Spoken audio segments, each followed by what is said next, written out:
I promise to not catch an attitude when talking about offensive line, because we've had this conversation before.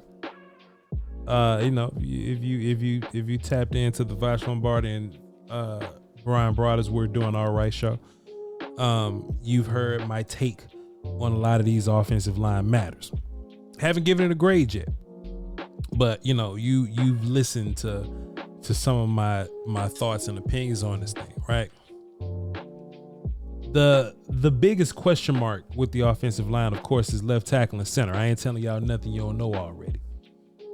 Left tackle and center are the biggest question marks when it comes to your offensive line here. And taking a look here, and I think this is how the Cowboys thinking right now. You know what I mean? Matter of fact, let me just go ahead and maximize right now for the old heads in the back with the bad eyes. There y'all go. There y'all go. There you are. I'll even assist you. Little highlight for your mind right there. Bam. There it is. I think that's what the Cowboys depth chart currently looks like. I do feel, I do think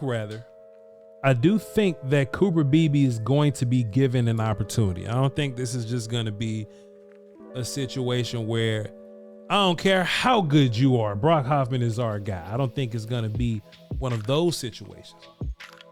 That wouldn't be very smart. But I do think it's only a matter of time before Cooper Beebe comes in and shows who he really is. T'Challa, show them who you really are. You know what I'm saying? Like, that's what Cooper Beebe's gonna have to do. He's gonna have to fight Brock Hoffman in the waterfall, stab him, and force him to yield.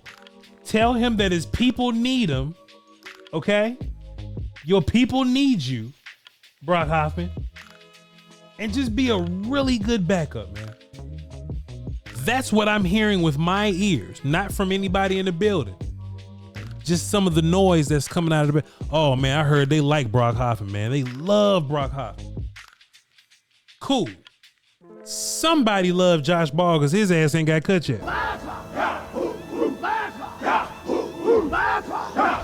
Somebody love him too. Somebody love him too. Somebody love Matt. Well, somebody loves you, man. Somebody love him too. So I'm trying to remain optimistic when I hear people say, well, Voch, they love Brock Hoffman. I'm glad they love Brock Hoffman. They should love every player on the team. They need to start loving Earl Bostic. Maybe he'll do something for, you know what I mean? But I think at the end of the day, continuity's cool, man. Don't get me mistaken, dog. I say this all the time. And if y'all don't miss shows, you know what I'm about to say. You know my stance on continuity. Y'all know where I'm at with that. If you miss shows, play along. Continuity's cool. Brock Hoffman got a little bit of continuity with these guys. And I can understand why Brock Hoffman is beginning as your starting center. Brock Hoffman's been in this system before. He played for you last year. Brock Hoffman knows how to snap. He actually got real life reps in at center in the National Football League. Don't ask me why that's not the same case for why Chuma Adoga's not playing. They just sick of Chuma Adoga. But to be fair, Brock Hoffman at this point may possibly could be, maybe, in some world be better than Cooper Beebe.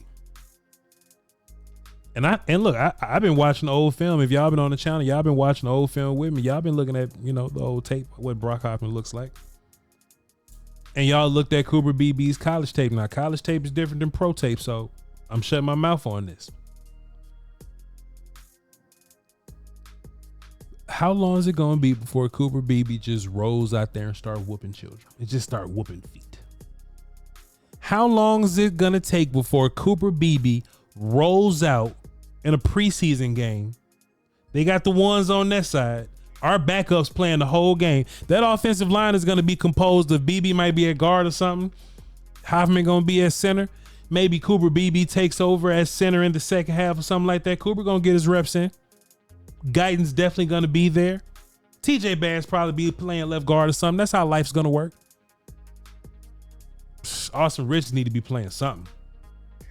Anything, something. Terrence Steele may be still recovering. He may play a little bit, but like, well, let's go maybe at right tackle or something like that. How long is it going to take? And how many people does Brock Hoffman have to whoop to beat Cooper Beebe? In my mind, not that many, because they're giving Brock Hoffman the job at this point. How many people does Cooper Beebe got to whoop? In my mind, all of them. In my mind, all of them. Voch, that's unfair. I feel you. But at the end of the day, can Brock Hoffman whoop the amount of people that's required of him to whoop? I don't think so. I think Brock Hoffman is going to have a little more struggle than some of these other guys. Voch, say Cooper Beebe got to whoop 20 people to earn the job. Y'all remember in Rush Hour? Carter and Lee was going back and forth. Oh man, my daddy once arrested 15 people in one night by himself. My daddy arrested 25 by himself. Chat, if Cooper Beebe had to whoop 20 people in the first preseason game to win the job, how many people do you think Cooper Beebe whoops? And 20 is a round number, right? Because they're going to be playing 40-some snaps preseason, something like that. Voch, if it's only 20 whoops that Cooper Beebe got to whoop, how many of them does he whoop? I think he whoops all 20.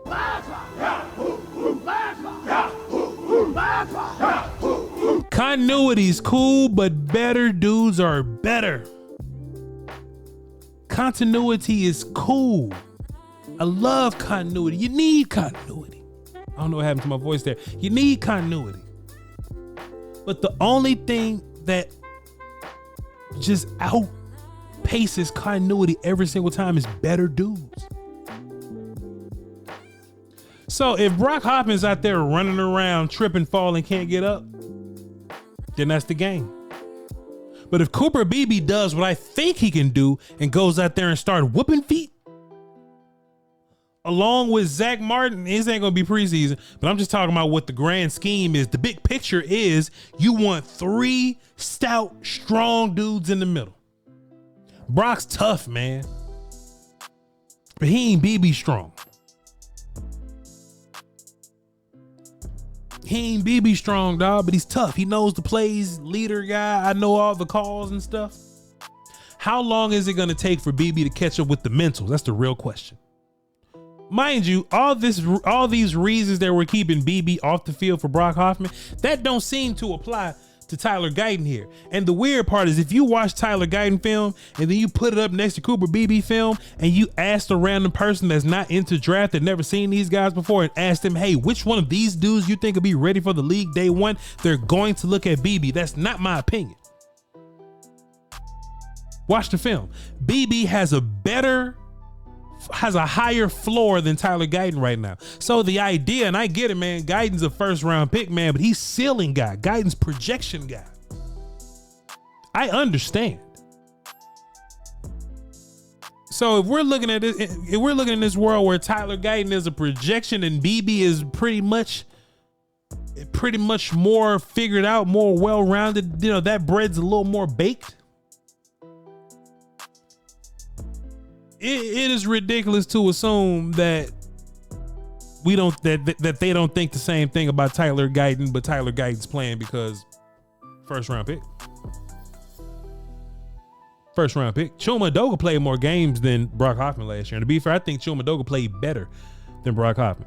Chuma just don't know the plays. Chuma can play. He just don't know the plays. I think he played a little better than Brock Hoffman last year, but that's not stopping Hoffman from starting and Chuma just being banished to the shadow realm. Tyler Smith is going to be an all-pro. He's an A+ guy. Zach Martin's probably going to have another phenomenal year. A+ guy. Terrence Steele recovered from the injury really well. He got better towards the end of the season. I'm going to show that in my film series. Hang tight. Terrence Steele is going to be just fine. B+ maybe. B, just a B flat. I can't give you more than a C for Brock Hoffman.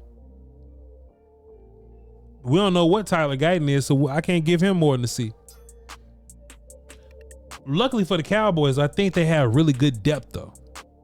I think the Cowboys starting offensive line is cool because the Cowboys average offensive line, if our average grade ends up being like a B+ or something like that, most teams go out there and operate at like a C or something like that. But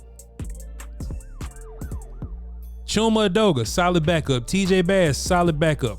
Brock Hoffman, solid backup. Awesome Richards, we don't know what his fate holds. Matt Waletzko, we don't know what his fate holds. Earl Bostic, we don't know nothing about the rest of these guys.